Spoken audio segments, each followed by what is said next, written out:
Thank you, CJ. Okay, it's now 6:30. It's Thursday, August 28th, 2025. This is a regular scheduled meeting of the Woodland Park Planning Commission, and I'll turn off my speaker.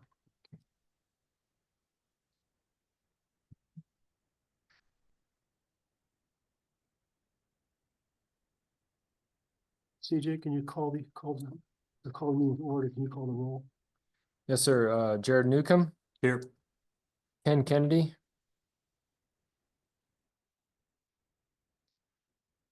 Ken Kennedy via Zoom. Yeah, I'm here. Okay, Took perfect. me a while to find the mute. Sorry. Unmute. Thanks, Ken. Don Hoying is absent today. Ken Hartsfield, Yeah. Don DeZellem, Here. Vice Chair Larry Larson, Present. Chair Lee Brown, Here.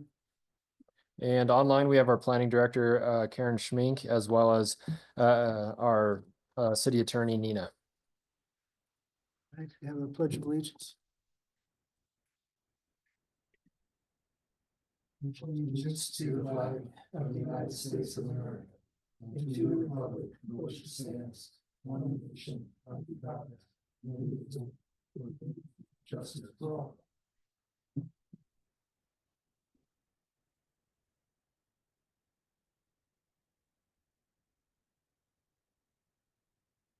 Okay, next to the minutes, does people have any comments, questions on edits to the minute?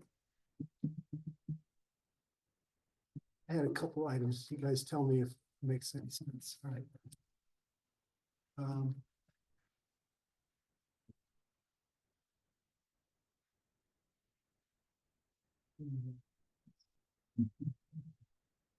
First off, I'm fairly confident that I didn't second the motion to approve the minutes last time. And I tried to listen online in the tape, but I couldn't tell. I couldn't tell who it was, so first item, I just said Chair Brown's seconded was, I say a second was made to approve then without identifying, unless somebody remembers who they seconded. And, We can double check the recording on YouTube as well. yeah, I couldn't hear. Okay. So long ago. Yeah. Next item is a small one. I guess it's a typo. Chair Brown called forth the applicant to speak. Yeah, call forth is a little archaic. I think I simply called for the applicant to speak. Okay. The motion was the more substantive one. I frankly found it confusing. And it repeated as us endorsing various uses, including some which may not be permitted. I think my recollection was a point was made when Ken Kennedy made the motion, was to reflect that aside from the single family residential, other uses are just to remain unchanged, and not us sort of reciting the uses that we are endorsing. It's also a little shorter as I did it on the, if people can follow the crossouts and underlines I added. It seems to me it's a little briefer and it's a little crisper. That we remove the automotive vehicle repair and maintenance shop along single family residential and the other current uses, with lot 2 to remain unchanged. Does that seem clearer to people? Is that? Yeah. Yeah. I have no problem with the changes. Yeah, that cleans that up a whole lot. Is anyone interested in making a motion to approve the minutes with the changes as indicated in the sheet that we're all looking at? So moved. I'll second. Any discussion? Just for clarity, that was what Commissioner Larson that motioned Yes. Yes. and Hoying seconded. I did. Thank you. Down and down. Okay, And the exact wording CJ's got it, so the document we're all looking at. perfect. Thank you. All right, the next item. Do you want to just take a quick vote on that, Chair, Oh, for the minutes? all in favor? Aye. I don't think I can because I wasn't here. Yeah, I'm abstaining as well. Aye, then. Yes, Aye for me. guys to no nays. Make it 4. Yeah. 4 ayes. All right, next item is 4A, a public hearing on a Willow Street rezone. Request by Robert and Elizabeth Vincent Horitz, is that the name? Applicant and property owner, for approval of zone district change from urban residential to central business district. Subject property is legally described as Lot 1, Block 12, Foster's Addition, including the adjacent west 1/2 of vacated Scott Avenue as described at reception number 483423, and the adjacent north 1/2 of vacated alley as described at reception number 590998 of Woodland Park, Teller County, also known as 309 Willow Street, Woodland Park, Colorado. Mr. Chair, just to be open about this, I used to work with Miss Vincent some 15 years ago. Don't currently have any business or interest in this process, so I will not be recusing myself, but I wanted to let you know that I do have a previous relationship with the applicant. Thank you. That sounds like a reasonable conclusion as well. Thank you. CJ, does the staff have a presentation on this? We do, thank you, Chair. As Chair said, this is a rezoning request for 309 Willow Street here in Woodland Park. The subject property is located on the southeast corner of Pikes Peak Avenue and Willow Street within the Foster's addition to Manitou Park final plat. As seen here on the current slide, the subject property is zoned urban residential, which is in yellow on the map. The adjacent property to the north and east are zoned central business district, which is in blue. The adjacent property to the south and to the west are zoned urban residential, also in yellow. Again,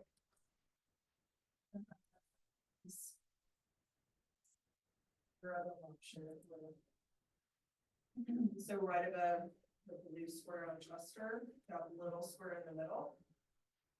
The center square. That's directly abutting.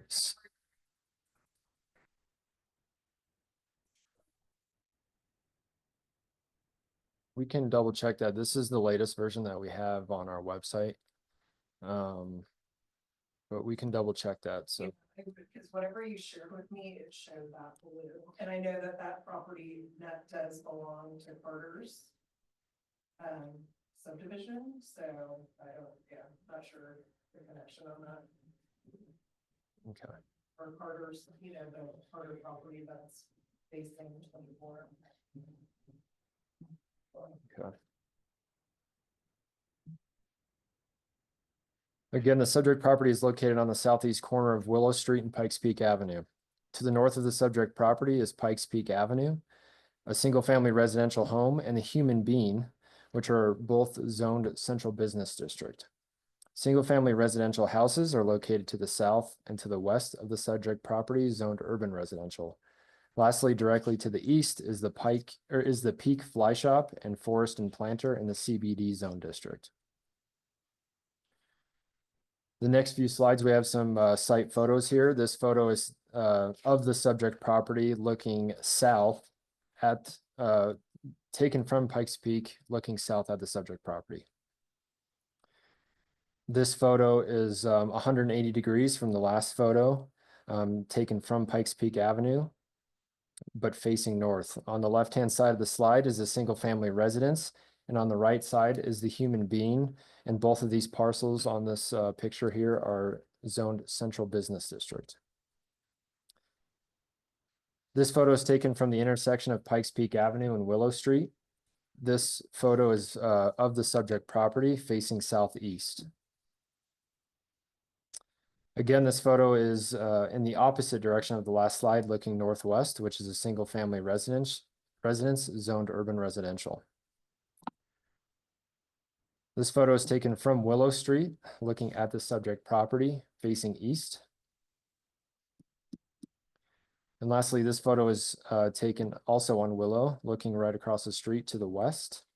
And this single-family residence is also zoned urban residential. Woodland Park planning staff received an application for a zone change on July 11th, 2025. The owners and applicants of the subject property are requesting to change their zoning designation from urban residential to central business district in order to operate a non-primary residence short-term rental unit. The Woodland Park City Code defines a short-term rental unit as a dwelling unit or portion thereof that is rented or utilized for furnishing, lodging, accommodation, and occupying for any period less than 30 consecutive days. This is different from traditional commercial lodging such as a hotel or motel, bed and breakfast, inn, or lodge, which offers a room for transient lodging, accommodations to members of the general public. Non-primary residence short-term rental unit means that the short-term rental unit is not the primary residence of the owner operator, and the primary residence, which is the primary resident, which should be the property owner, does not need to be on site throughout the visitor stay. The owners of the subject property have been operating this property as a short-term rental unit since they purchased it in 2006. With the adoption of the recent STR ordinances, the use of this property as a non-primary resident short-term rental is not in compliance with city code. According to Ordinance 1469, Series 2023, non-primary resident short-term rental units are only allowed in commercial zone districts, which are the neighborhood commercial, community commercial, service commercial, and central business district. On the right-hand side of the slide is a snapshot of the table of permitted uses listed within the approved ordinance. The owners are requesting a zone change in order to operate a non-primary residence STR at this location in compliance with the Woodland Park Municipal Code. Described on this slide are the purpose statements for the existing zone categories, which are urban residential, and the proposed category, which is central business district. The urban residential is, these designated areas are intended to provide single-family housing at a higher density than suburban residential. The purpose of this district is to allow infill development within areas served by existing water and sewer infrastructure, thus reducing the need for development and infrastructure sprawl into the outlying areas. Then it just goes over minimum lot sizes within the UR zone district. The central business district purpose statement reads that the land use activity in this category is intended for what is considered the downtown area of the city with associated commercial activity that can be accessed by pedestrians as well as motoring public. Density is considered high, and design issues relate to on-street US highway corridor improvements, including efficient off-street parking, landscaping, and pedestrian mobility to and from local businesses. Residential activity is appropriate in this area, particularly at second or third story levels above offices or commercial shops. This application was referred to the entities listed here on this slide, and staff received no comments. Zone change requests are analyzed in accordance with the following questions here in the next couple slides. The first being is that the request being in line with the comprehensive master plan. As you can see here, the subject property is outlined in red and is designated, the designated use is labeled single family residential, but does directly abut land that is designated for downtown mixed use to the north and to the east. Is the subject property zoning consistent with the comprehensive master plan objectives? This rezoning application is supported with the first two provisions listed here on this slide from our economic development section of the comprehensive master plan. On the other hand, staff believes that the application is contradicted by the housing objective 1.1 listed on the bottom of the slide here.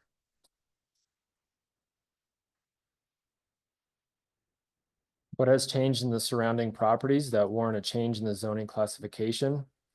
Uses in the area really haven't changed much, but what has changed in the surrounding properties, as previously spoken about, is the recent change in the regulating of short-term rentals. In late 2023 and 2024, two ordinances came into effect that prohibit a non-primary resident short-term rental unit within any residential zone district.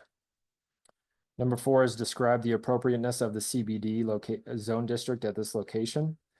As noted by the zoning map, the subject property does border land that is zoned CBD, and land directly to the east of the subject property is zoned CBD with businesses currently operating. To the north and northwest across Pike Peak Avenue, there are several single-family homes with the CBD zone district designation. The central business district designation may be considered appropriate at this location due to the subject property bordering existing CBD zone land. And lastly, on this slide is 5, reviews the density and accordance with water or with wastewater treatment. And the existing single-family dwelling that is located at the subject property is connected to city wastewater system and will continue to be served for the foreseeable future. The last question staff analyzed here is number 6, the ability to serve max density within planned water resources. The property has been developed with an existing single-family dwelling that is connected to city water system and will be continued to be served for the foreseeable future. The Woodland Park Municipal Code does not contain language regarding maximum density within the CBD zone district. However, new commercial development and redevelopment projects are subject to Municipal Code Section 18.34.070, which is here listed on the slide. Should the property be rezoned to CBD, any future development or redevelopment would be subject to the standard listed here on this slide. Adjacent property owners within 150 feet were mailed a letter notifying them of the zone change request, as well as all meeting dates, including the scheduled planning commission and city council public hearings. The site was posted with the public notice posters, and notice of the public hearing was published in the Pikes Peak Courier in compliance with municipal code. Staff received no public comments on the proposal. And the last slide I have for you here, planning commission is 2 different motions. So we have 2 different motions, one to approve the request and one to deny the request. And this concludes my presentation, so please let me know if you have any questions. And as you guys can see here, we have the applicants in the audience here tonight. So if you want to have them come up and say a few words or ask them any questions, feel free. First, let me ask anyone in the commission have questions. Just a brief question. Sure. They've been operating as a short-term rental in the past. Have there been any complaints on their property? Not that we're aware of. So no, nothing filed with the city? Nope. Thank you. Short-term rental in the central business district is a permitted use. Correct. Yeah, and we can go back to that slide with the. There it is. Yep. So this is the table of permitted uses. So that CBD is up top. And that 4A is the non-primary resident short-term rental units in accordance with 1878.050 is a permitted use. Second question I have is, was brought up during your presentation. Do you have easy access to the official zoning map for the city? Sure. Would you mind, please, 30-second or a minute break to verify Of course. what the applicant has said for the zoning to the south of the property? And again, I'm just for record's sake, I'm just going to the Woodland Park website on the planning and building page here. And Is once that the official map? It's not been updated. let's see here. Yeah, our planner in our office, Dave Burgess, he updates it anytime anything changes. So,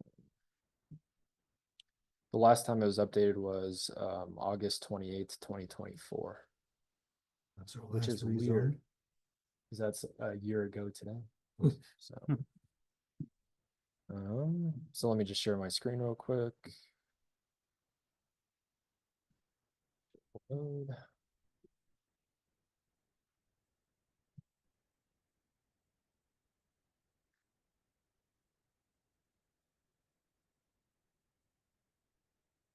This is as zoomed in as it gets, so I apologize if it's hard to see, but this is Pikes Peak Avenue. This is Willow Street. You guys can see my mouse right here. That yellow property there is the subject property in question here tonight.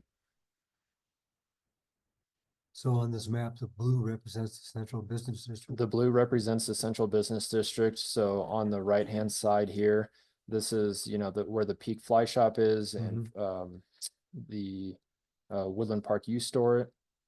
Right here on Chester Avenue, that parcel is zoned central business district. and was rezoned in the past from urban residential. Yes, and that was in 2005. So this is the most recent zoning map. So the property directly south of the subject property is currently zoned UR. Yeah, urban residential, Okay. that's correct. Okay. According to the official zoning map. Okay, thank you. And would either the representative of the applicant like to wish to speak? Sure. My name's Beth and this. I'm If you- sorry, Beth. If you come over and identify yourself and use our microphone so people listening in can hear. Is that good? Perfect. Okay, so my name's Beth. This is my husband, Rob. We've been in Woodland Park in Teller County for over 20 years.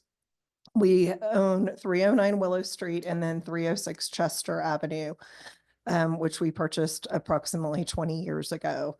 And so when we purchased the Chester home, which is the one that we talked about being rezoned at the corner there by the storage unit buildings, I worked really closely with Sally back at the time, because when we were purchasing these historic homes, we wanted to maintain them.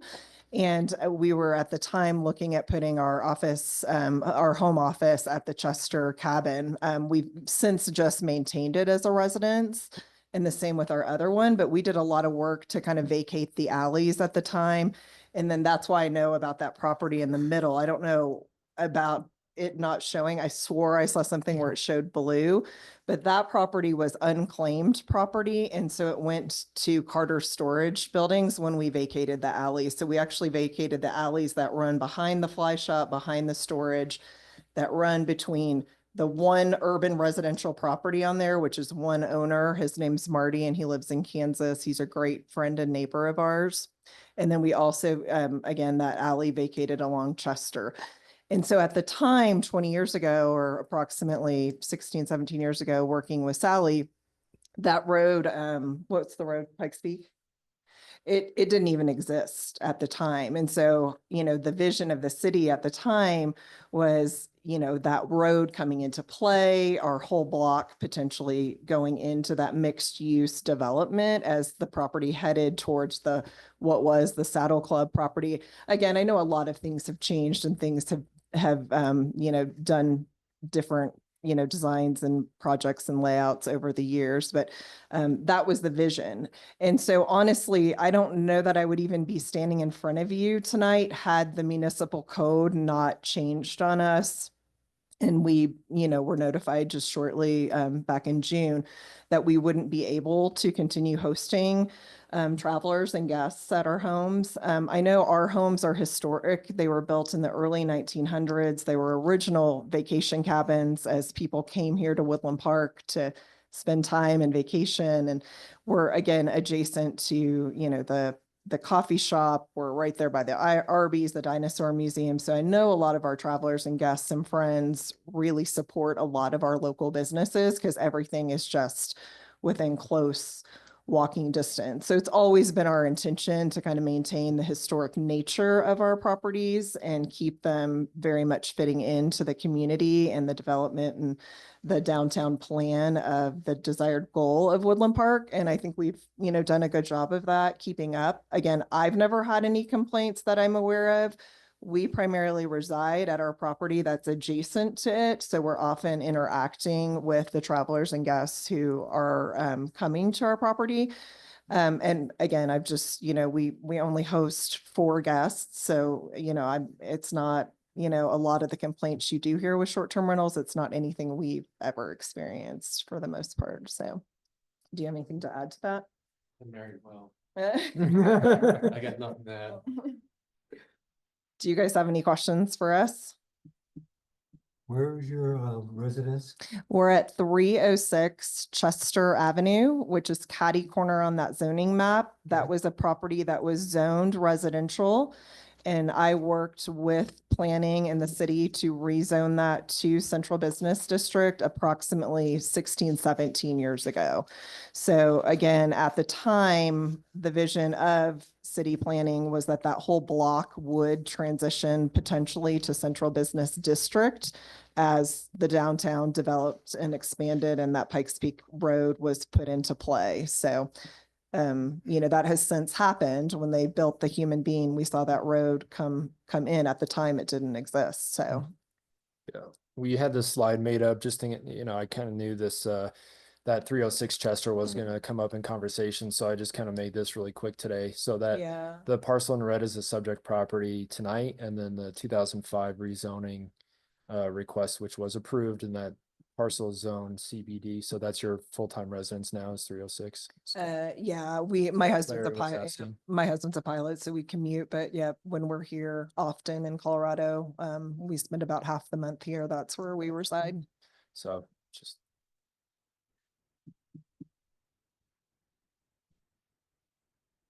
Questions from the commission? Could you speak on the future use of this property? Yeah, our future use right now is to keep it completely as is, and we'll keep it as a short-term rental. So that's our goal. You'll look through the packet. We didn't submit any changes, anything different that we're planning to do. Our goal is to just use it as is. And again, with the code changing, that's what's brought us in here to make this request. Ken Kennedy, any questions? Don, questions? No. No, the only thing I would wonder is in that area. I keep touching my screen, but it won't respond. But no, I've been listening, but I don't have any current questions that haven't already been asked and answered. Just wondering in that area, because I know this might come up a little bit more. Is there a higher density in that area up until the municipal code change of more short-term rentals around there? There's no short-term rentals left really around us because of the new ruling. So all the ones that were in our area have seen now are for sale. Got it. Were you aware at the time of the petition to change the regulations for short-term rentals that went through a petition process? And there's opportunity to vote on that petition. Were you aware of that issue? Yes, I was definitely aware, and I was definitely pro short-term rental, and I came to several of the hearings and different council meetings on that. Is that what you're asking? Yeah, yeah, Okay, yeah, for Yeah. sure. that's good. Yeah. Can I ask, have you considered any other zone designations aside from CBD? Any of the commercial zone designations, including those less intensive than CBD, You can speak to would that. would be sufficient to allow the Ye- non-resident to Mhm. rent on a short-term basis. sure. There's some nodding going on. Yeah, and can I answer that, Lee? So we had a prior to the application being submitted by the applicants, we did meet and have a pre-application meeting, if you will. So, it was staff's recommendation to go central business district. So even though it's not written in our code as, historically, we don't want any spot zoning. So, we don't want central business district, and then all of a sudden we just have one parcel zone community commercial. Right, so since this urban residential parcel abuts CBD, that was our recommendation. So I mean, it gets the job done as far as what they want. And the clarity that we would need as well, as far as abutting We the can discuss existing this further. CBD. Yeah, I didn't envision my question as suggesting spot zoning, but rather transitional zoning from the most intensive CBD to urban residential. Neighborhood commercial type zone, for instance, is less intensive. It doesn't allow some of the automotive uses, fast food restaurants and various things. Potentially, I don't understand, it's not the current applicant's plan, Right. but. Yeah, and I'm not if plans sure. to I mean, change it's or not a future huge, owner yeah. could be something different.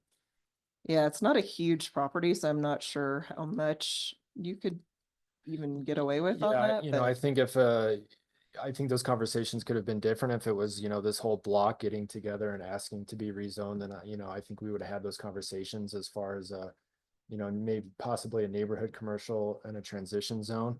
But since it's just one parcel, I think the planning department would still kind of regard that as spot zoning if it's just one parcel. So like I said, that was staff's recommendation to the applicants as far as the CBD zone district goes. Do the applicants care? I don't know that I care. Like I said, my goal is just to keep doing what I've been doing, and I'm just responding to getting into the right zoning now Fair- that the fair zoning I comment. had doesn't work any longer. Other questions for the applicants? I may have comments or questions after the public Yeah, if hearing. you'd stick around, sometimes people do have, if there's some public comment, you could have an opportunity for rebuttal and then maybe some questions come up. Oh, sure. Absolutely. Thank you. All right. With that, in fact, I guess the next item is public comment. Is there anyone here in the room that wishes to make comment on this matter? CJ, can you take a look online? We have a few Raise your folks. hand. We have a few folks online, but I do not see any hands. Oh, we do have one. I'm gonna ask Karen online. I don't have the opportunity to unmute. So I apologize, Karen. Okay. Okay. We have Mr. Fury online. It looks like you're able to unmute. So if you could please unmute, state your name and address, and You speak. can have a seat if you wish. Yeah, hi, this is Joe Fury. I live at 565 Pembroke. I'm resident of Woodland Park. And I may or may not have a comment here.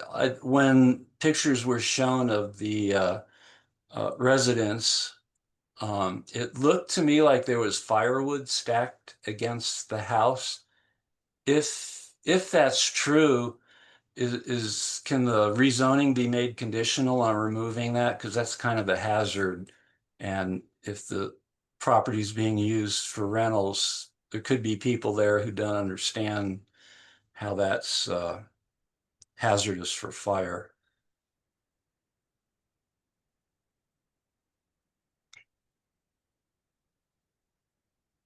Anything else, Mr. Fury? No, that's All right, thank you, sir. thank you. Anyone else online wish to speak, push the button to raise your hand if you wish to make public comment? No more hands raised. Okay, CJ. If no one else, then I'll close the public comment portion. And the applicant a chance to would you wish to make any rebuttal regarding the public comment? I'm not aware of any firewood stuff on. If you would.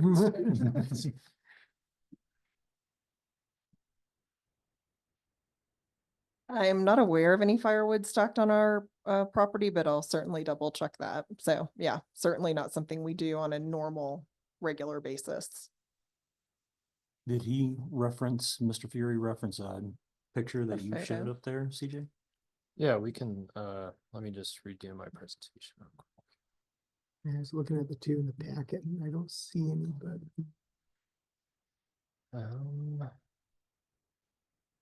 As I'm pulling this up, he possibly could have been looking at the property across the street because it does look like there is some firewood, but this is not the subject property. Could that be made aware of code enforcement? Definitely. Yeah. Yep. But as far as the site photos go, this was the first one. That's across Pikes Peak. This is the subject property. That's the subject property. And that's the last photo that we had in the presentation, so. Oh, okay, I guess that probably answers that, just for Mr. Fury's benefit. I hope you could hear us. It looked like if there's some wood, it would be a neighboring property, not the applicant's property. But CJ indicated the staff could take a look at it.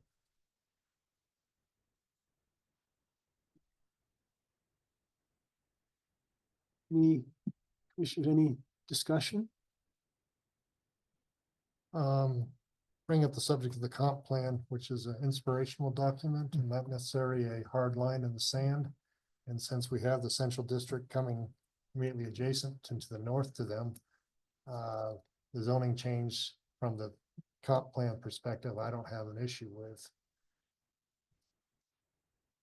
The one negative comment I guess to raise was mine suggesting that a less intensive zone is a transitional designation seemed to make sense. I think To it would me. make, excuse me. And I took a look at a list of the different uses available between CBD and for instance, a neighborhood commercial. And it's basically the auto intensive uses, large furniture repair, efforts and such. Seem to be the main area where there's differences. Also, setback went from 25 feet in the urban residential to 10 feet in CBD, but stayed at 25 feet in the neighborhood commercial. So the neighborhood commercial would keep a footprint of the building similar to what it is, at least in part on the edges, similar to what it is now and what is in the other adjacent properties, this required setback. So it seemed to me creating an opportunity for a future structure, not the plan of these applicants perhaps, but of a future owner. It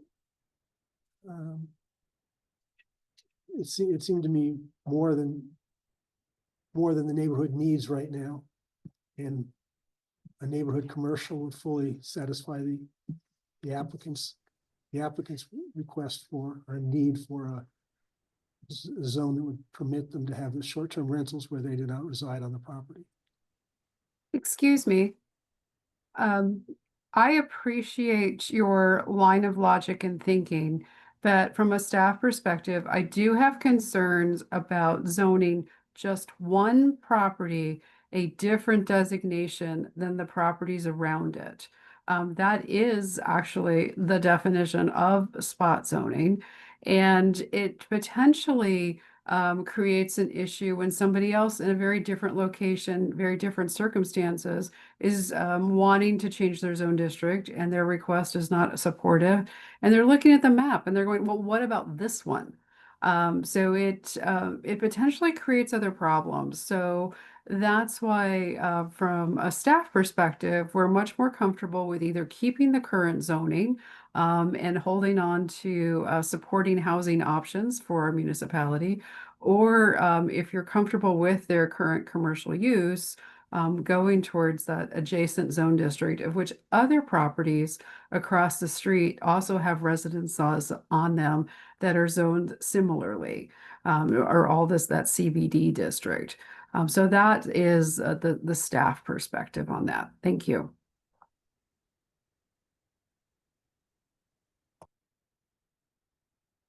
This area is clearly in a transitional area between residential uses and commercial uses, highway uses, central business district, so on and so forth. And I do agree with my colleague, Ken, when he suggested that a good rule of thumb is to apply what is it called for in the comprehensive plan, and specifically the land use map. But in this instance, I think the use that's being proposed and as used overrides that condition of being in compliance with the comprehensive plan. It's a transition area. And today we're looking, Mr. Chairman, at a request to change the zoning to UR.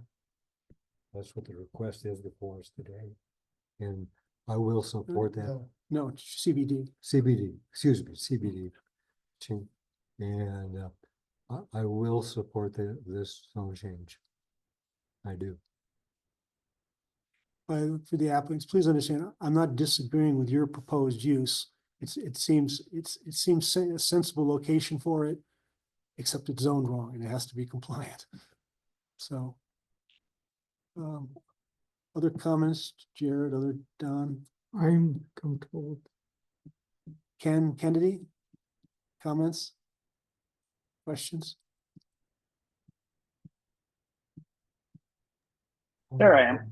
No, I'm good. I don't have any issue with this request. I think it makes sense. I have a question of staff. And that is, can we zone a property with the condition that it must stay in a residential state? As it is now, as a short-term rental? To my knowledge, the answer to that is no, because anytime you change the zoning, you open up the potential for any of those uses within that zone district to be developed or redeveloped on that property. I'd be surprised if you didn't give me. I agree with that answer. Glad I passed the test. Thank you.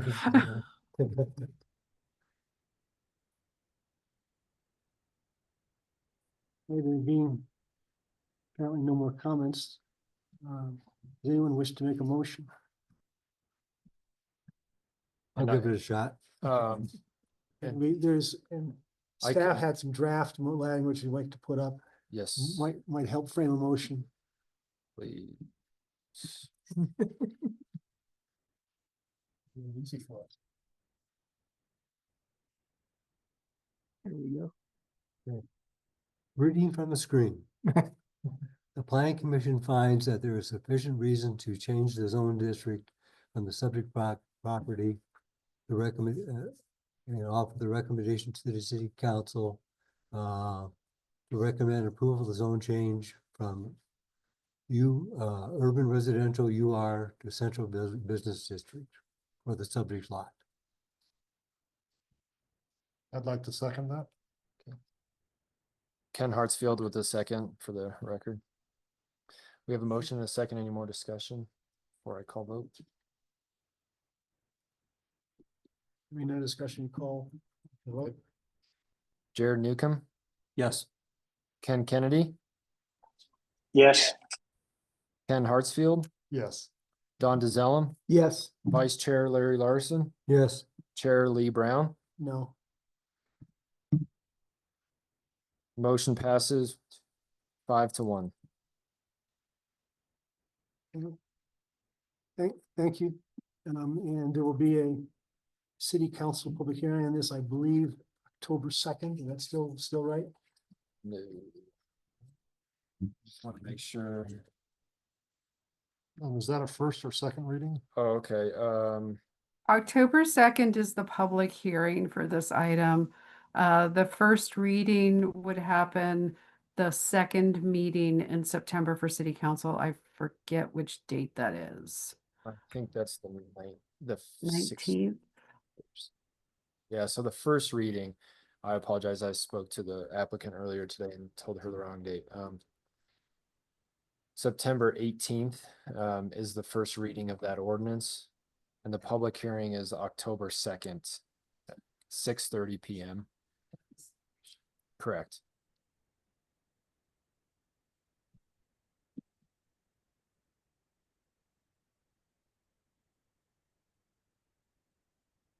Okay, Thank you.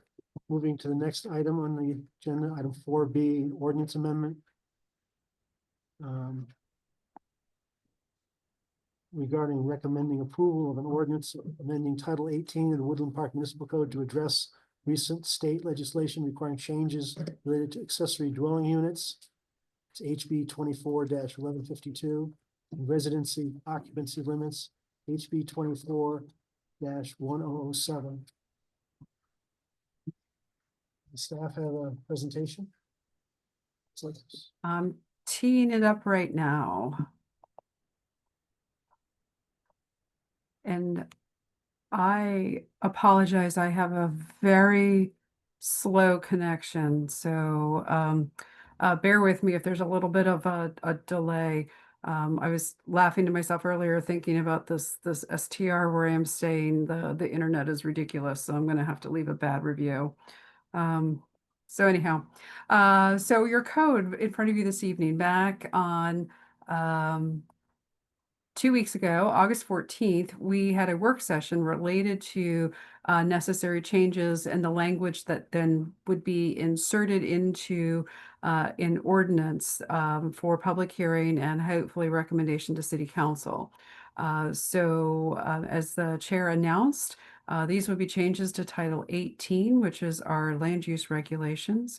And the changes that we're talking about are necessitated by changes in state legislation, specifically House Bill 24-1152 related to accessory dwelling units, and then House Bill 24-1007 related to residential occupancy limits. So within those bills, Colorado has now mandated that accessory dwelling units be permitted in any zone district where a single unit detached dwelling unit is permitted. So pretty much anywhere you have a single family home, the city regulations need to allow an accessory dwelling unit. Permitting that accessory dwelling unit must be done through an administrative process. And then the other legislation related to occupancy limits is pretty short, but the bottom line is municipalities or governments can no longer use familial relationships as a basis for setting occupancy limits in a residence. You can use health and safety things, like building code kind of related things, but not that familial relationship and who's related to whom. So in the ordinance in front of you and what we talked about 2 weeks ago, there's things that we need to do to change the Woodland Park regulations. The good news is the city already has effective regulations around accessory dwelling units and have been using them since 2014. So we're not starting from scratch and needing to draft new regulations to comply. It's a case of taking our current regulations and massaging them so that they do comply with these state laws. So things that we need to do is we need to eliminate the annual permit renewal requirement. It's done through an affidavit. So when you look in your document, the proposed ordinance, you'll see that section has all the strikeouts through it. The city also originally required the property owner to occupy either the primary or accessory unit. We can no longer do that, but we can require the property owner to reside in that main house at the time they are pulling the permits to obtain the ADU permit. So there is a little bit of control there, and our regulations that we're proposing do reflect that owner occupancy requirement when first citing the ADU. One of the significant changes that there's a lot of municipalities out there that I think are hoping will get reversed or changed at some point in the future. But right now, we are not allowed to require parking spaces for the accessory dwelling unit. When building that single family home or that detached residential unit, that we can require parking spaces for, but not the accessory dwelling unit. An interesting little sub note on this is if somebody wants to use that ADU unit as a short-term rental, and in one of our residential zones, it would be a primary residence short-term rental.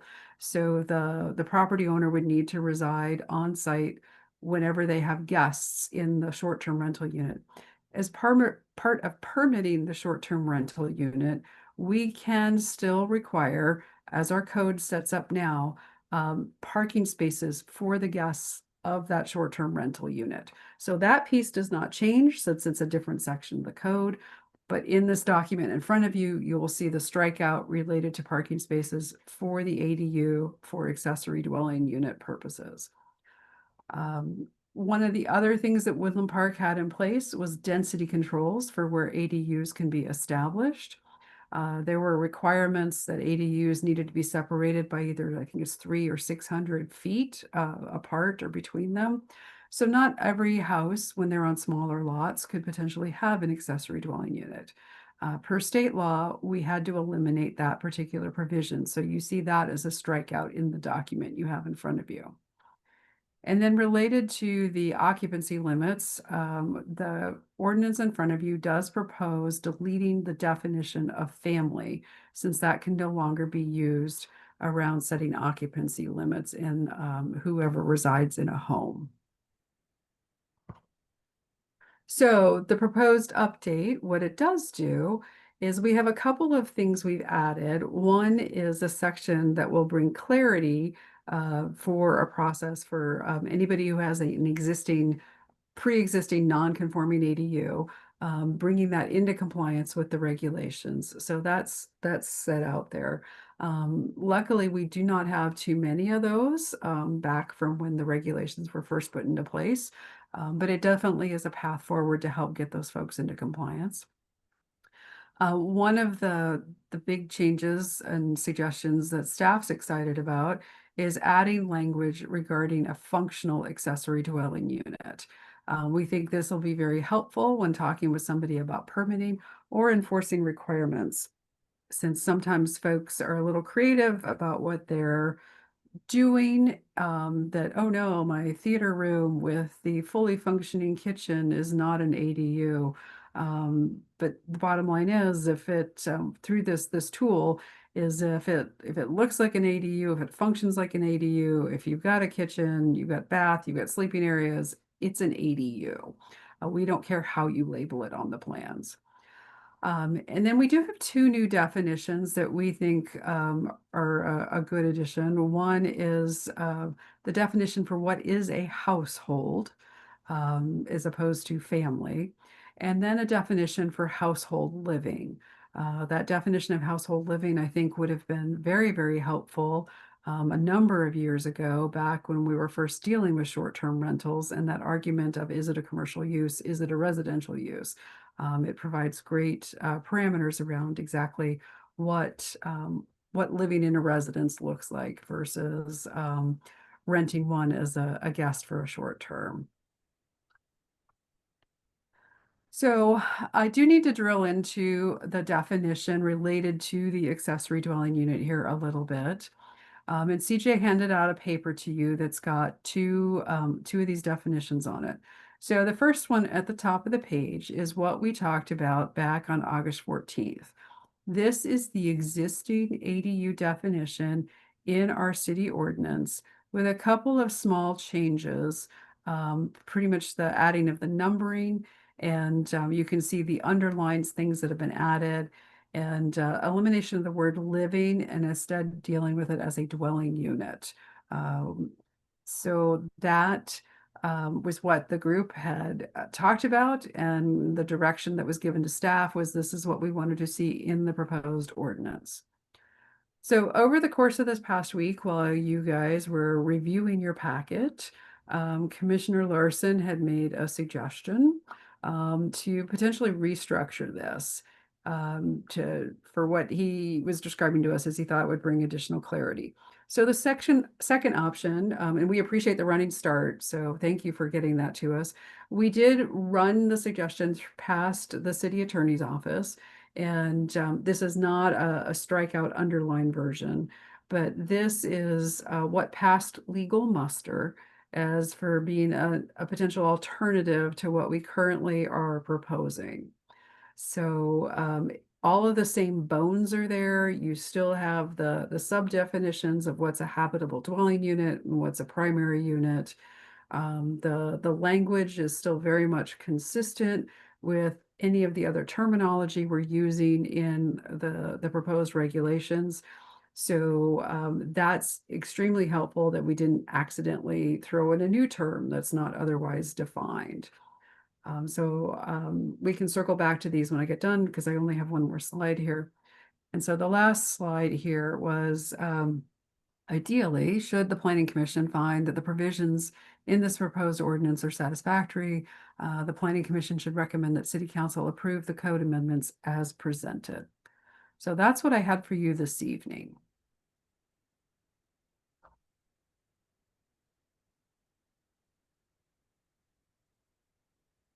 If somebody's talking, I can't hear you.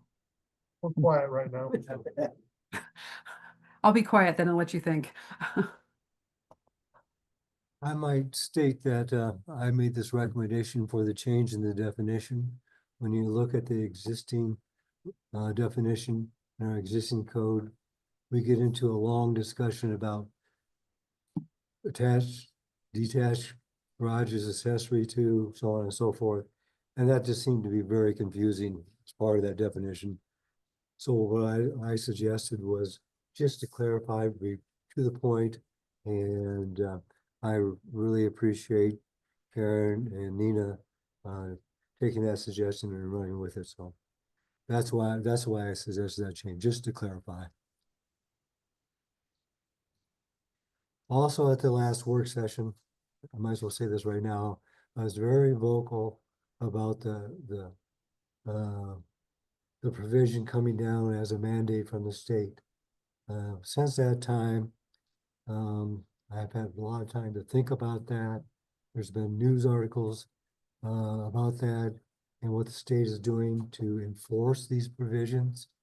And one of those major things, and I think it was talked about at our work session, was the grant provision of funding and grants to the city. And certainly I know we're at stake right now for good portions of monies coming from the state, particularly CDOT. We don't want to lose that money. And I rationalize that as well.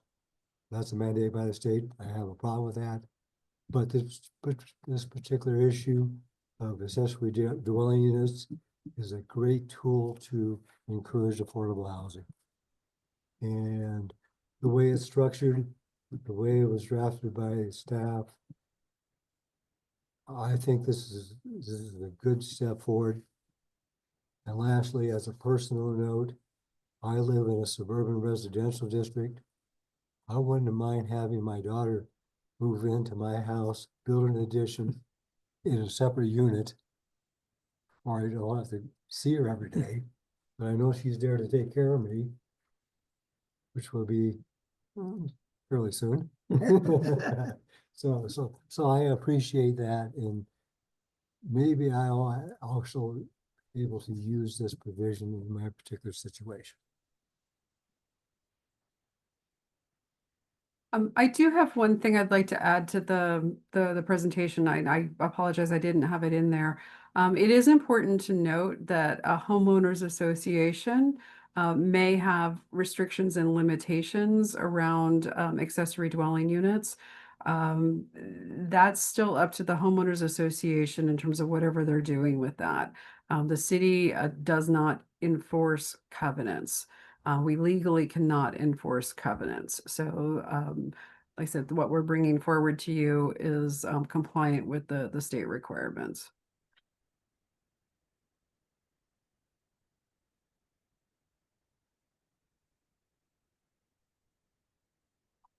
Are we gonna be following our normal procedure, public comment, and or is this the point to discuss? I guess we are. I don't know. Anyone have any other questions with the staff? I've got 4 issues that came up. I'm sorry I missed the work session regarding this. I don't know if Karen received my notes. I'll try to email those to you. I guess we can go right to the corrections here that were proposed. In the revised option, item C, if created within a proposed or existing accessory detached garage, the ADU unit shall be located on the upper level. So my interpretation is that you can't build a detached ADU without building a garage and putting a unit above that. And we don't require garages on any single family residences, but we do require for ADUs based on this clause. So it seems to me that we're making it more restrictive for ADUs than we are for single family residents, and I believe that's contrary to the state mandate. Ken, I think There is, I'm sorry, there is the ability to create an ADU within the house. There are instances where somebody takes an attached garage and they actually convert that to an ADU, or build an addition, so it's attached. It's if you have a detached accessory garage. In that scenario, the ADU needs to be on the upper level and not on the ground floor of the detached garage. Like I said, this was reviewed by the legal team, and nobody pushed back on this. This is a current requirement, current provisions. So that's essentially unchanged. Might be a misunderstanding then.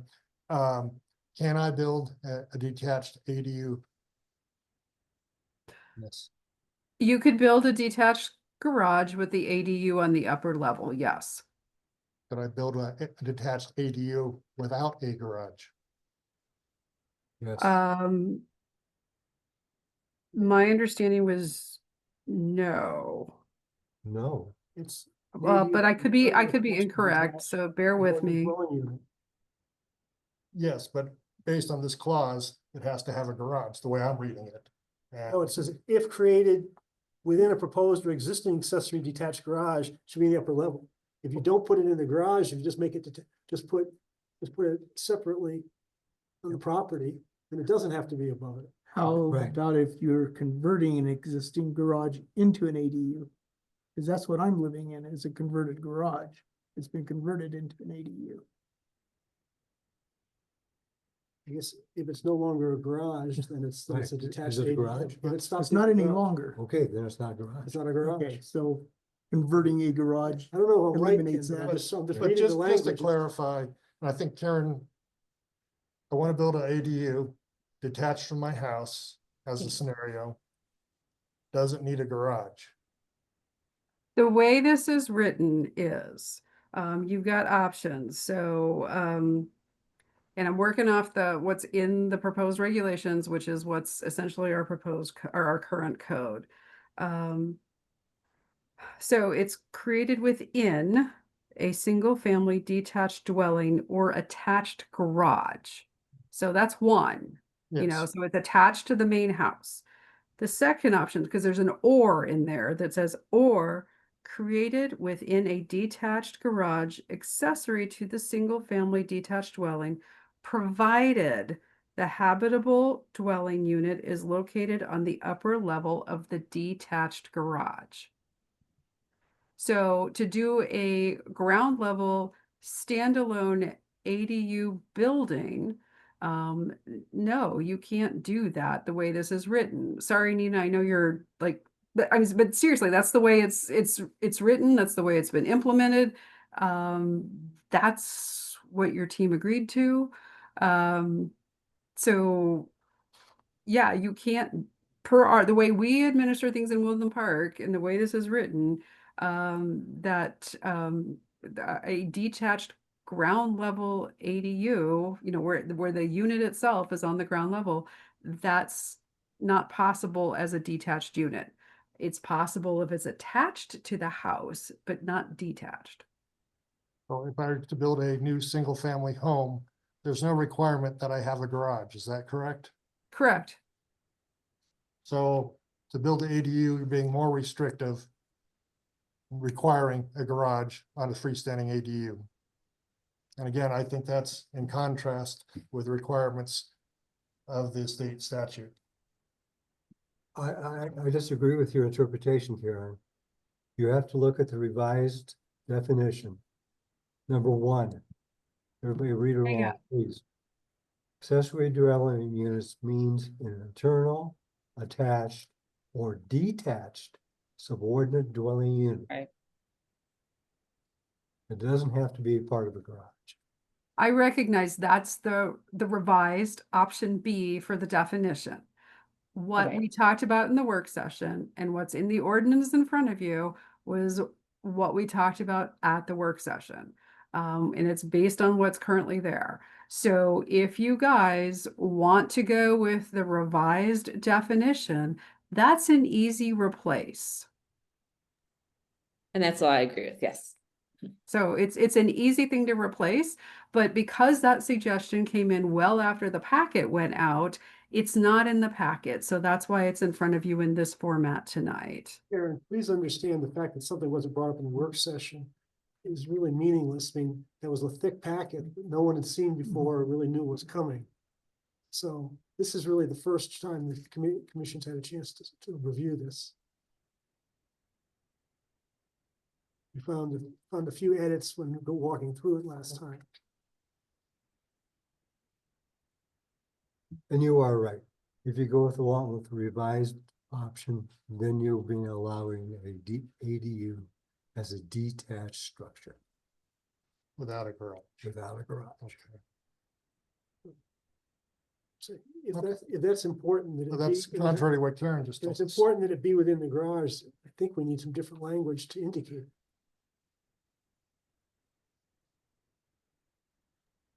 Because the act itself starts out similarly to our definition here. Accessory dwelling unit means an internal, attached, or detached dwelling unit. It can be detached if it has a garage. Well, no, I'm just reading from the, not reading the ordinance language, I'm reading the statute, Okay. the statutory language. Which is right at the, it's about a third of the way in at 29, 35, 102 definitions. Accessory dwelling unit means an internal, attached, or detached dwelling unit that provides complete independent living facilities for one or more individuals, located in the same lot as a proposed or existing primary residence, includes facilities for living, sleeping, eating, cooking, and sanitation.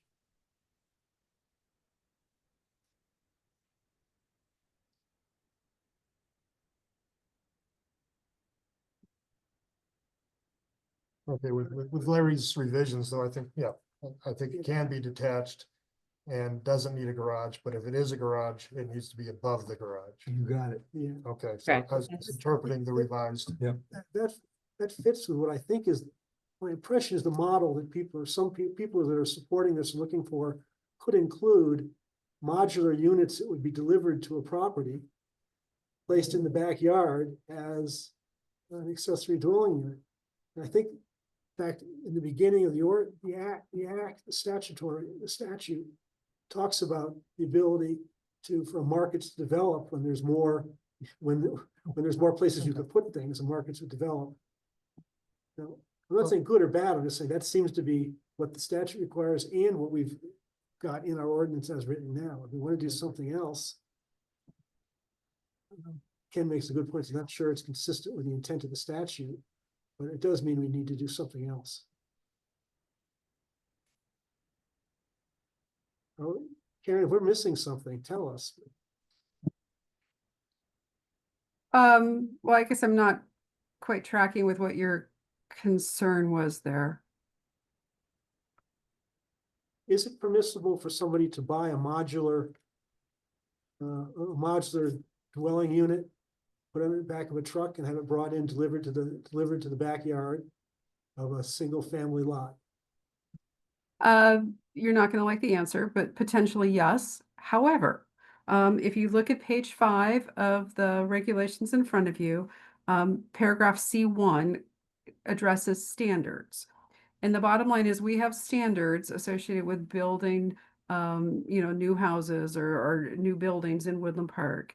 And we are permitted to apply those same standards to an ADU structure. So within our regulations, those standards show up in 18.33.180. I forget the subsection, but it's towards the end H. of that section. Is it H or G, CJ? H. H. So that's where it talks about needing multiple types of materials, no all metal buildings, and even in your regulations here, it says that the addition must be consistent with the existing facade, roof pitch, siding, and windows of the main structure. So somebody could potentially have something made in a factory, but so long as it is basically matching the house, it doesn't. Today, in this day and age, when the way things are manufactured so differently, there's a variety of options that something can be built to the International Residential Code. It's just built off-site and then set on a foundation, on the subject property, but it potentially meets the International Residential Code or the HUD code, but the design is what harmonizes with the principal building, the principal dwelling unit.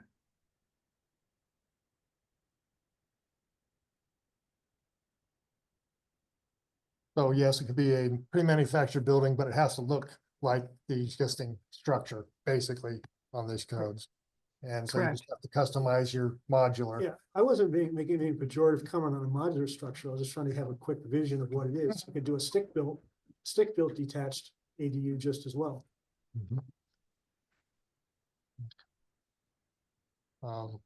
Just to kind of brings me to another point I had. So Karen, we have these standards on page 5 exist elsewhere in the code for additions to houses.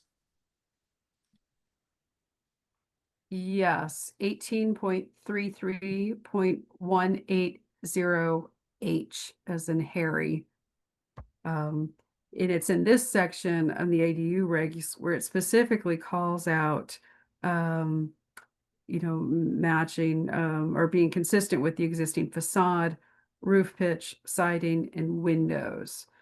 So it gives you, very clear architectural features to look at and apply to the new structure. And if I were to build a new freestanding garage, I'd have to comply with those requirements also. Yes. Thank you.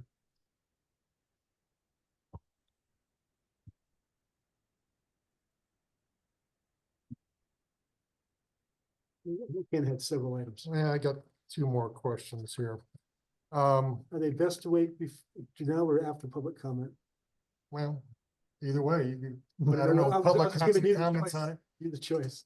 I'll just continue them here. Right. On page 5 also near the bottom, item 4, I guess it is the number of occupants. We're limiting it to 4 persons per ADU. Is that, and I know we can build a maximum of a 2-bedroom ADU based on the ordinance. Do we limit how many people can live in a 2-bedroom house? No, we do not. And legal counsel's reviewed this and it's acceptable to limit the occupancy of a ADU without They licensing reviewed- concerns? They reviewed this. They did not flag this. So as far as I know, this is good to go. Nina's nodding yes. Yes, because we just can't restrict in certain ways, but we made sure that we're not taking away family and that we're restricting it in the way within the parameters that we can under the state regulations. So it's not more restrictive for ADUs than it is for a single family home. As far as I know, no, but this is what you're able to do, this amount of square feet, the way it is. Well, it's nothing to do with square feet. I guess 800 square foot is the maximum. Right, yes. So we limit occupancy based on square foot on other single family residences? We do not currently have regulations in place that would do that. The building code does though, so it's a more restrictive, it's a way to restrict based on safety versus that's been acceptable throughout the state versus a familial relationship. Or what is the building code? How does that restrict the number of occupants? Because I'm not familiar with that section of the code. I don't know the exact number, but the building code restricts a certain amount of spacing based on health and safety that is probably similar to this. So you're able to look at health and I'm not safety. familiar with that. I don't believe it exists in my mind. Unless, anyway, moving on then. Well, and to your point, Ken, the building code sets out occupancy limits depending upon use, but that's really set up at the time of construction, and not so much any type of ongoing regulation of the code. Because once that certificate of occupancy is issued, the building departments kind of step away from things. So there's the potential sometimes, whether it's within the fire code or I'm drawing a blank on what is a property maintenance code, potentially having occupancy limits within those types of codes. I'll review the fire codes and the maintenance code. I'm not as familiar with those as new construction codes. Yeah. Okay, thank you. Sure. And then the last item is a functional ADU. And the definition for a functional ADU is somewhat different than the definition of a new ADU. In particular, the requirements for kitchen cooking appliances. And so I think those should be consistent. I think the definition of ADU stipulates Capital dwelling unit. a cook stove, oven, refrigerator, and sink. And our other code, or the functional ADU, only has a sink and a cooking appliance. Doesn't have a refrigerator, doesn't have both a stove and an oven. Oftentimes, people just get by with a microwave. It doesn't have a cooking appliance even. It has a cooking appliance or a plug. Yeah, Well, that- what if it's well, a and- gas cooking appliance is the next question. I appreciate your concern, but the definition of what is an ADU is helpful for what is an ADU supposed to look like. The functional ADU is really a tool for more when we're needing to do a code enforcement type situation, where somebody's standing there going, well, I got a beer fridge, and you know, this isn't an ADU. Never mind, there's a 220 plug sitting there just waiting for the stove to show up. So that's why the functional ADU even drills into or an electrical outlet to support a cooking appliance. And I just want to jump in. We add this from a practical standpoint because we've seen the need in other communities to reiterate this, like Karen said, for a code enforcement standpoint, where people are trying to be cutesy, they're trying to work around. We've seen it more than you think. So, and in a community that's relatively similar in a lot of ways to Woodland Park. So we were just trying to assist, knowing the concerns that staff has and even, you know, counsel about these code enforcement issues generally. So that it's just a tool to assist for that. So a code enforcement officer can go into a place and observe a cooking appliance and call it an ADU, while it still doesn't meet the state or ordinance requirement of what an ADU is. So that's why you've got multiple things here, Ken, in terms of what is potentially, what is a functional ADU? And I've already got a problem out there in Woodland Park that we're trying to address. I And it understand the would be- problem, but I also have a problem with the misdefinitions of what they are. You're saying that they ought to be consistent Yes. between the definition and the functional. That makes sense.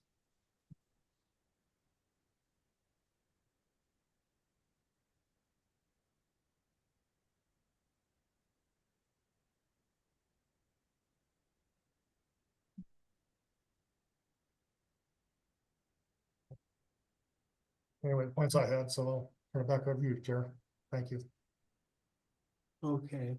Let me ask if anyone in the room wishes to make a comment. Don't make this, if you would like to, please come forward, speak at the lectern, give us your name and address. My comments about the ADUs, the function in ADUs, they're talking about the appliances. There is so many options of the appliances out there. You really don't need to have a full size oven, stove, and everything. As long as there's the outlets, there's the water and sink, it will be makeable. So what are you all talking about appliances? Full size of refrigerator, full size of stove in a small place?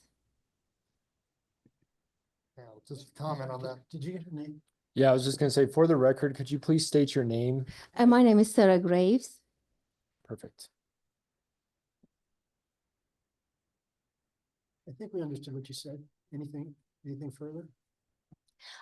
Yes, also talking about the building, putting a building in a yard, and it has to be matching to the house. So I can go on the Home Depot, get a large size storage unit, you know, big one, like a barn kind of, and then put them on my backyard, and then paint them same, stay into my house, and I put my daughter in there with everything in it.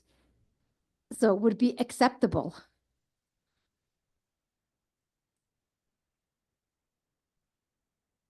As a detached ADU? Or can I turn my garage, bottom of my house, and into apartment, mini condo for one of my kids? Would be acceptable.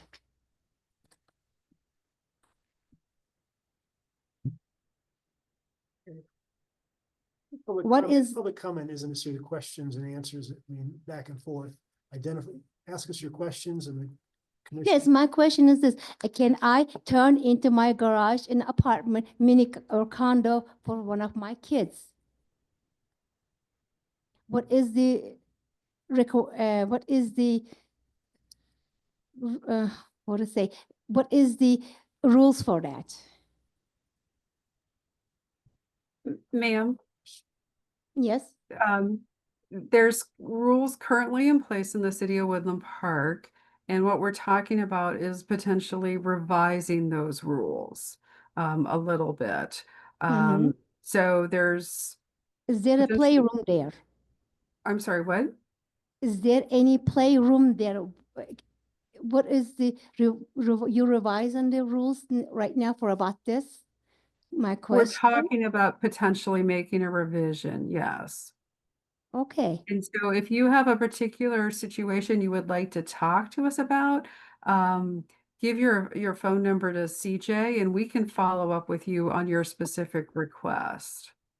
my biggest request is not involve the building and housing and or anything, involve the roads. I know it's not a subject here.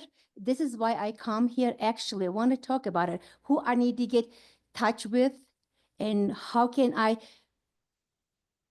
bring my problem to the person. Potholes in my street, curbs are being fall apart and all those stuff. It's a street question. Street Yeah. question, yes. Certainly we have people with public works, but. Oh, I talked to maybe- them, but maybe nobody let's want to give- do anything about it. That's why I came here. I want to bother you with this now, right now. I've been talking to with public, who's responsible for street, fixing the roads, and concrete and bottom of the driveway. The whole street is absolutely chaotic, falling apart, holes are everywhere. Cars are getting damaged, going up and down there on their driveway. Yeah. Direct her somewhere, or do you want to get her number? after? Yeah, I can get your number after the hearing tonight. And I would also like to note that, you know, as far as planning commission, we don't have an item not, you know, for public comment, not on the agenda, like at city council meetings or the opposite Thursdays as the planning commission of what we're doing tonight. Every city council meeting, we do have an item on the agenda that is public comment for items not on the agenda. And that's a, you know, perfect place for you to, you know, talk to the elected officials, talk to the city council about those types of problems. But I That'd be can get great, your because phone every time I number. talk, went to the city hall and talked to the responsible roads, they're always blown away. Or we have no money, we have no manpower, and we can't do it anything. You need to come to city council. You need to express those concerns to the city council. They will direct staff to look into it. Okay, Planning commission do. is like the ones you mentioned. We literally have no money. And it's not- and we have I don't have no authority- money either we fixing have my no- cars, we have bump. No authority regarding streets. It's a, CJ, I think, indicated if you want to separately leave your number with him, he arranged to have someone from Public Works contact you. I hope so. Because never happened before. I've been dealing with this problem for years. Thank you, man. Yes, thank you. Don, don't laugh.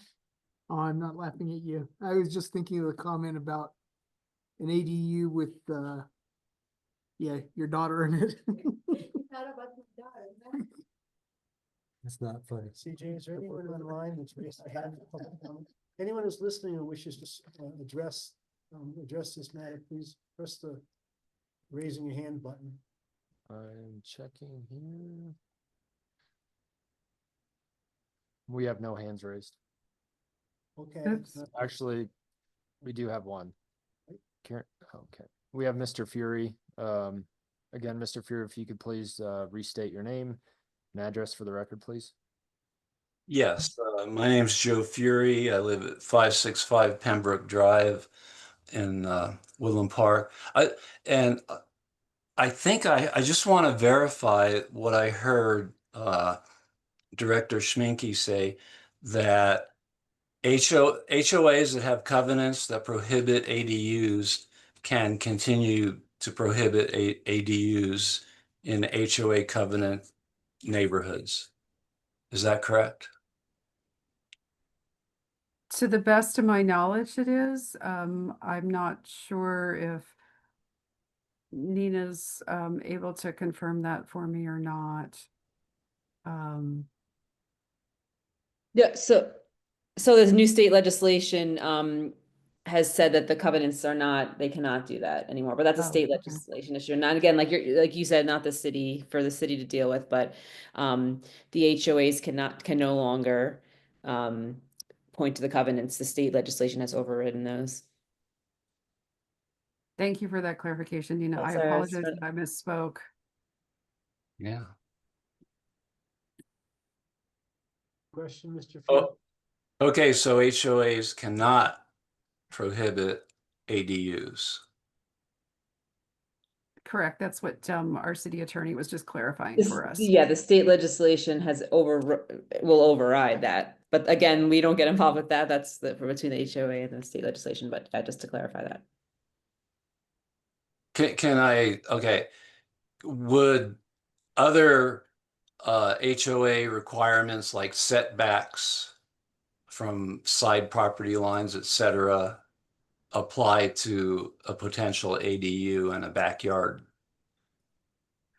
I don't want We- to answer the hypothetical, but I will let Yeah. Karen. I was gonna say, just as we at a staff level administered the city requirements for setbacks and such, that would still, the HOA would still be able to apply that to the best of my knowledge. Like I said, again, especially if there's a disconnect between what the HOA says versus the city regulations, the city only looks at what ours are, but the HOA would need to enforce their own setbacks. Okay, thank you. Sure. Gee. Okay, there being no other requests for comment, I'll close the public comment. And then come back to the commission for discussion. Unless someone thinks they're ready for motion. I'll just make the comment, that with the changes Larry's proposed, I think it addresses the garage issue that I was concerned about. So I appreciate that. Since we have other standards for additions to existing homes, the standards for ADUs I'm not concerned about that. I'm gonna defer to the occupancy issues that I raised to allow the 4 persons per ADU based on fire and existing building codes. And then the functional ADU, we still have the discrepancy, but I think it causes some complications, but I can live with the way it's currently proposed. Would it make them easier just to go ahead and use the same language that we use in the revised definition for habitable dwelling, which talks about requiring living, sleeping, cooking, i.e. complete kitchen area with cook stove, oven, refrigerator, and sink. And that could take care of your concern. Or we just move that language over to functional. That addresses it, but I also understand Karen's concern about the functional, is that there are a number of non-complying ADUs out there. And well, I think there's a gray area when somebody doesn't comply with being an ADU, but still being a functional ADU. I think that's why we have the definition of functional versus ADU. So I guess after further review, I'm content with leaving it as proposed. Unless you want to make the suggestions we change it. I'm comfortable if you're comfortable. I think we can move forward with what we have.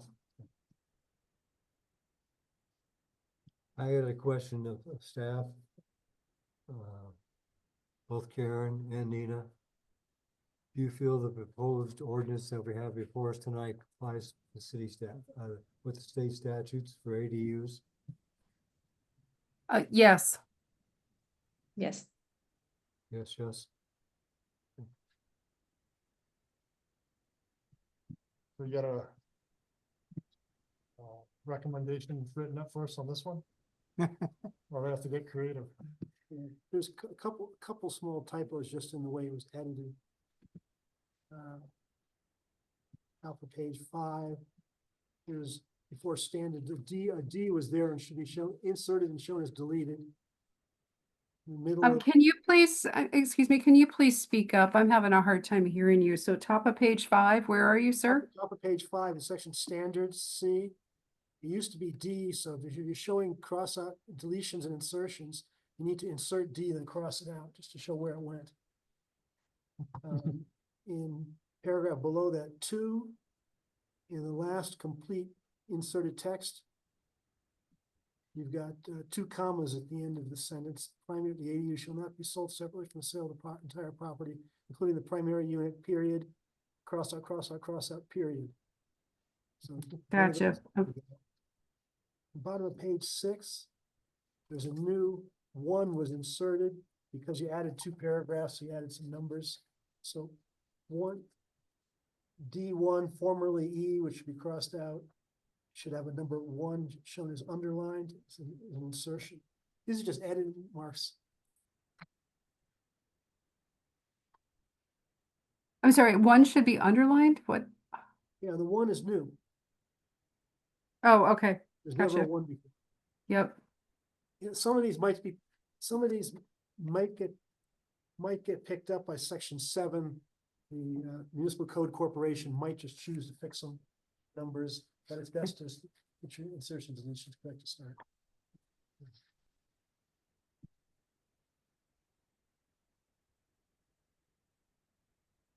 As far as the motion goes, Ken, this was the recommendation that was within the presentation presented by Karen. Well, thank you. In that case, I'm gonna try to make a motion. Well, and hang on, if you're wanting to change out the definition of the ADU, that would be item C, to change language there.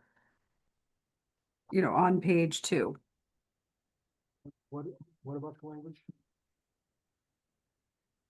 If you're wanting to use a different definition of accessory dwelling unit, like the one that Commissioner Larson proposed, the one that you would be, or where it would go in the regulations is on page 2, item C.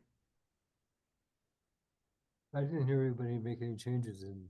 I think planning commission is content with the ordinance as proposed. Subject to a couple Minor changes, typo yeah. corrections, editorial corrections. So I'm That's gonna what make a motion that we recommend approval to council of proposed ordinance on ADUs with the following corrections, that we incorporate the revised option section 6 or 18.06.16 as proposed by Mr. Larson, and the corrections mentioned by Mr. Brown. I second. Who seconded, please? Jared Newcomb, Jared. second. Thank you. Could move forward.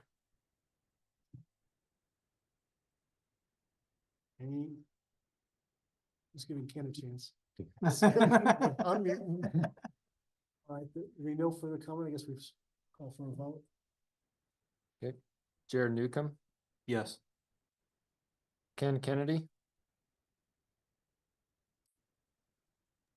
I'm good. Yes. Ken Hartsfield, Yes. Don DeZellem, Yes. Vice Chair Larry Larson, Yes, and Chair Lee Brown. Yes. Motion passes unanimously.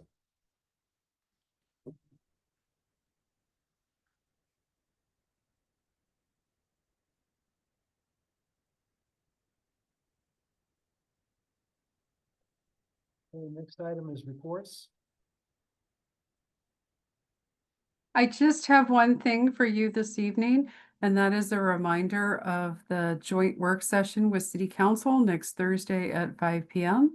The topic relates to ethics and liability. So they've got a guest speaker coming in. His name is, I believe, Sam Light from CIRSA, who's going to be addressing those topics for us. And then, excuse me. Karen, Yes? is that a meeting Zoomable? Can I attend remote? Yes, it is. Because I'm available. I just happen to be in North Carolina at the time. Yeah, just similar to tonight, the link is the same as the city council Zoom link, so it will appear on the calendar on the city's website. Very good. Thank you. Yep. If you have any And- troubles with that, Ken, just reach out to me and we can get that fixed. What time Very again? good. Thanks, CJ. 5 p.m. Sue sent out an email today. And as far as the next scheduled planning commission on September 11th this year, I believe we do not have any items unless we have a work session, Karen. We have no public hearing items that night, and I, at this point, am not sure if we would need to have a work session or not. And if we did, it would potentially be cleaning up or getting feedback related to something under our other larger code project. I just don't know at the moment, but my intention is to let you guys know as soon as possible what the status of all that is. It's still actively under legal review. So yeah, that's where we are at the moment. And that's it. That's all I had for you all. So thank you very much for your time and attention this evening. I appreciate it. Anything else, gentlemen, or should we adjourn? Adjourn.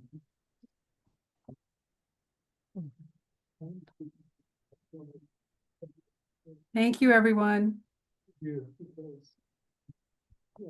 Okay, Terry. You know? Yeah, so it's the duck